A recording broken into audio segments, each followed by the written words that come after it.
Hello, I'm Ian Brooks at the Armory Track and Field Center in New York City, and I have a very special guest with me today.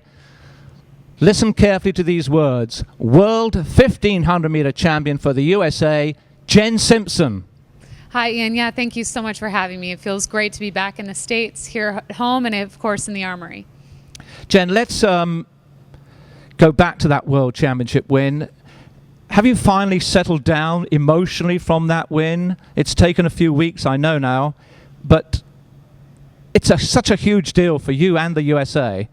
Yeah, it is a really huge deal, and I really had to keep all of the attention, all of the articles, and all of the excitement at bay for a couple of weeks to really focus on the next races that I was gonna be competing in. And so now that I'm finally home and settling in and letting all of the news come to me, and it's gonna take a while for me to really let all of that impact settle in and recognize what bringing home a gold medal really means to the U.S.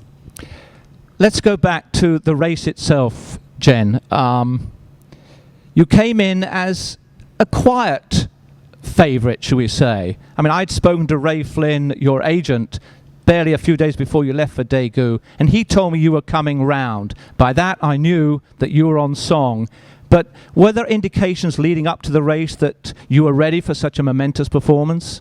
Yeah, that's right. I mean, I was a standout in college and had a really incredible track season in 2009, and I think it was then that I really proved to the U.S. that I could be a formidable competitor on the world stage in the 1500 meters. But it's taken me a couple of years through battling a little bit of injury, a coaching change, and some illness even just this season. And so I think there was a piece of me that people knew I would be a gamer when the day came, but it was whether I was going to really have all the preparation that it takes to really be in the mix at the World Championships. So my agent knew and my coach knew that coming into the World Championships, I had some really incredible workouts, and I just knew if I had the confidence that I certainly had the physical ability to achieve what I did. And I understand you had a very good 800 meters at high altitude, which really must have given you terrific confidence. Absolutely. I have to thank the U.S. Air Force Academy and all the cadets that participated in that.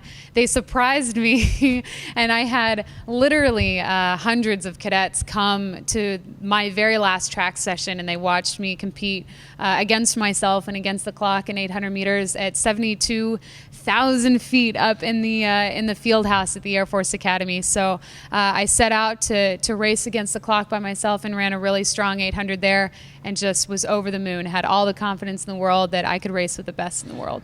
Now, it's very challenging, World Championships and Olympic Games, because you've got to go through this heat process. You've got to get to the final, and all sorts of things can happen in the lead up. So take me through the heats, the semis, and then into the final.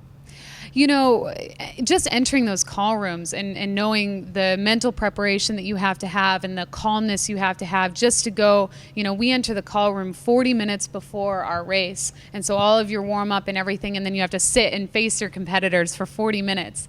And in the 1500 meters, we have to do that 3 times. We have a first round, we have a second round 2 days later, and then 2 days after that, if you're fortunate enough to have qualified, made it through those tests, you get to race the final. And a lot of us say that the rounds are even more challenging than the final because they're not just races. You know, people run very tactically, and the races are typically tactical, and so they're very challenging efforts within 3 days before our final.